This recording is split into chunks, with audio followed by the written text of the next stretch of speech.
Perfect. All right, guys, tiny tigers. I'm just gonna go through the weapon drills for tigers. So we have song jabons. So each week, first week, we're working on the high block. All right, so they're gonna high block. If you want to add a step back, you can, or jump back, whatever, that's fine.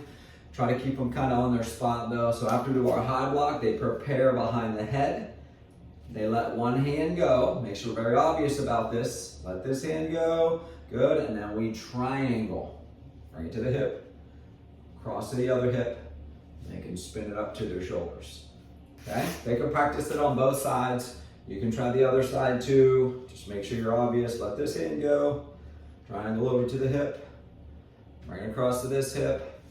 Spin it up. You shouldn't really go any faster than that. You got to make sure they're paying attention. Okay? So keep their attention. All right, the second week we have the V strike.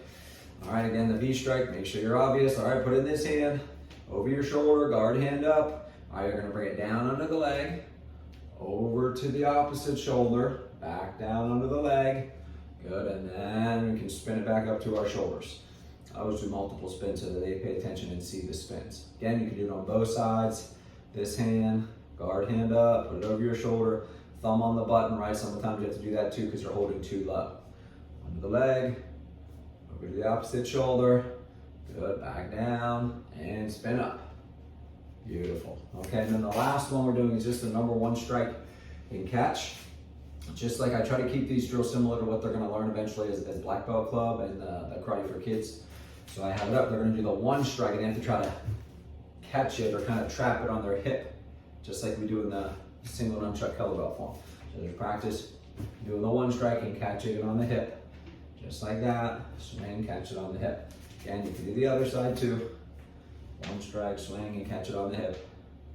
Swing and catch it on the hip, okay? When we start putting this together in week 4, I think it's easy just to go from week 1 to week 2 to week 3. It's just from the beginning. So I have maybe a high block, good, load it up. Let this hand go, do our triangle, hip, hip, spin it up to your shoulder, good, do the V strike, down, bring it on the other shoulder, good, back down, nice, good, spin it up. All right, everybody swing it down, everybody catch on your hip, good, maybe we just add a thrust on the end, have them punch it forward, okay, good, good. You can do that on both sides too if you want, if we're practicing. So just do it in order like that. It'll be the easiest way so we're all on the same page for the tiger weapons.